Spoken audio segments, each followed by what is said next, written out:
আসসালামু আলাইকুম, শুভ সন্ধ্যা। আপনাদের সবাইকে অন্তরের অন্তঃস্থল থেকে আন্তরিক প্রীতি ও ভালোবাসা জানিয়ে আজকের এপিসোড শুরু করছি। আজকে বাংলাদেশ ফুটবলের জন্য একটি অত্যন্ত আনন্দের দিন। আপনারা সবাই ইতিমধ্যে জানেন যে নেপালে অনুষ্ঠেয় সাফ অনূর্ধ্ব 20 ফুটবল চ্যাম্পিয়নশিপ, যেটাকে বলা হয় আন্ডার 20 সাফ চ্যাম্পিয়নশিপ, সেই চ্যাম্পিয়নশিপে প্রথমবারের মতো বাংলাদেশ জয়যুক্ত হয়েছে। আন্তরিকভাবে মোবারকবাদ জানাচ্ছি বাংলাদেশ আন্ডার 20 ফুটবল টিমকে। আজকে এই খুশির দিনে আপনাদের সবাইকে বাংলাদেশ ফুটবল নিয়ে কিছু আলোচনায় স্বাগত জানাচ্ছি। অনুগ্রহ করে চ্যানেলটিকে সাবস্ক্রাইব করুন এবং পেজটিকে ফলো করে পাশে থাকুন। আমি অত্যন্ত আনন্দিত হয়েছি আজকে বিকেলে যখন খেলাটি ইউটিউবে লাইভ দেখছিলাম, তখন দেখলাম যে বাংলাদেশের ফুটবল ঠিক কোন অবস্থানে আছে। আমরা যদি ইন্টারন্যাশনাল র্যাঙ্কিংয়ের দিকে তাকাই, বাংলাদেশের পুরুষ দল 185তম স্থানে রয়েছে, যেখানে মহিলা দল রয়েছে 140তম স্থানে। সুতরাং সেই দৃষ্টিকোণ থেকে দেখা যায় যে বাংলাদেশের ফুটবল কিন্তু আনুষ্ঠানিক অর্থেই পিছিয়ে আছে। আক্ষরিক অর্থে এই পিছিয়ে থাকার অনেক রকম কারণ থাকতে পারে। আমরা কিছু দিক দেখার চেষ্টা করব। বাংলাদেশের এই সাফল্য যেন ধারাবাহিকভাবে থাকে, সেটা কিভাবে নিশ্চিত করা যায় সে বিষয়েও কিছুটা আলোচনা থাকবে। আপনারা সঙ্গেই থাকুন।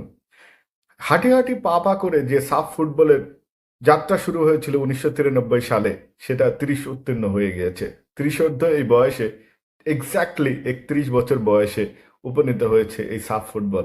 সাফ ফুটবলে 14 বারের আমি ন্যাশনাল টিমের কথা বলছি, ন্যাশনাল টিমের পার্সপেক্টিভে 14 বার টুর্নামেন্টটি অনুষ্ঠিত হয়েছে, যেখানে 9বারই ইন্ডিয়া চ্যাম্পিয়ন হয়েছে এবং 2বার মালদ্বীপ, বাংলাদেশ, শ্রীলঙ্কা এবং আফগানিস্তান একবার করে। 31 বছরের ক্যারিয়ারে 14টি টুর্নামেন্টে বাংলাদেশ মাত্র একটি সাব চ্যাম্পিয়নশিপ জিততে সক্ষম হয়েছে। সেই দৃষ্টিকোণ থেকে দেখতে গেলে 2003 সালের ওই বিজয়ের পরে আরো 20 বছরেও কিন্তু আর কোনো ট্রফি আসেনি। ট্রফি এসেছিল মেয়েদের হাত ধরে বছর দুয়েক আগে 2022 সালে, যেখানে নেতৃত্ব দিয়েছিলেন AKM সাইফুল বারী টিটু, যিনি কোচ ছিলেন, অন্তর্বর্তীকালীন কোচ, যেমন এখন অন্তর্বর্তীকালীন সরকার বাংলাদেশ চালাচ্ছে সেরকম। সেই টুর্নামেন্টে জয়ের পরে আমরা দেখেছিলাম ছাদ খোলা বাসে অভিনন্দন, কিন্তু তারপরে আর এদিকে বেশি দৃষ্টিপাত দেওয়া হয়নি। যদি পুরুষ ফুটবলের কথা বলি, সেই দিকে দেখা যায় বয়স ভিত্তিক টুর্নামেন্টগুলোতে আমরা বেশ ভালোই করি র্যাঙ্কিংয়ে। আমরা অনেকটাই সেই অনূর্ধ্ব যে দলগুলো আছে সেই দলগুলোতে আছে। সাব ফুটবলে আসলে কিভাবে খেলা হয়? সাব ফুটবলে বিভিন্ন বয়স ভিত্তিক দল রয়েছে। আন্ডার 15 রয়েছেন, আন্ডার 16 রয়েছে, 17 রয়েছেন, আন্ডার 19 রয়েছে, 18 বলে কোনো দল নেই, আন্ডার 20 রয়েছে। আন্ডার লেভেলে, অর্থাৎ অনূর্ধ্ব লেভেলে যে আহ, পর্যায়গুলো রয়েছে, সবগুলো পর্যায়েই বাংলাদেশ কোনো না কোনো ট্রফি জিতেছে, কিন্তু অনূর্ধ্ব 20-এ প্রথম এই বাংলাদেশ জিতলো। সুতরাং এখান থেকে একটা দারুণ সম্ভাবনা রয়েছে। আমি ধন্যবাদ জানাই আজকে মিরাজুল ইসলাম, যিনি ম্যান অফ দ্য ম্যাচ হয়েছেন, 2টো গোল করেছেন, এবং সাথে গোল করেছেন রাব্বি এবং পিয়াস।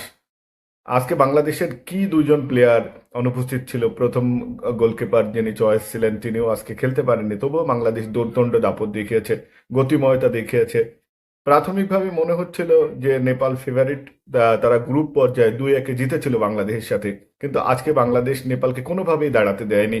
প্রথম থেকেই নেপালের গতিময়তা, এবং পরবর্তীতে হাফ টাইমের পরে আমরা দেখলাম যে নেপাল বিশেষত শারীরিকভাবে যেহেতু বাংলাদেশের খেলোয়াড়দের তুলনায় একটু এগিয়ে ছিল, সুতরাং তারা বেশ কিছু সংখ্যক ফাউলও করে, কিন্তু বাংলাদেশ তাদের নার্ভ ধরে রাখতে পেরেছে এবং নিয়মিত বিরতিতে গোল করেছে। সেই দিক থেকে আমরা ক্লাবের কিং কোচ, যিনি বর্তমানে আন্ডার 20 দায়িত্বে আছেন, আহ, তিনি ধন্যবাদ পেতেই পারেন। তার কথা না বললেই নয়। তিনি এই পাইপলাইনটাকে আরো সুসংহত করবেন, জাতীয় দলের দিকে এই পাইপলাইনটি এগিয়ে যাবে সেই কামনা তো আমরা করছি, সাথে সাথে আমরা তাকে ধন্যবাদও জানাচ্ছি।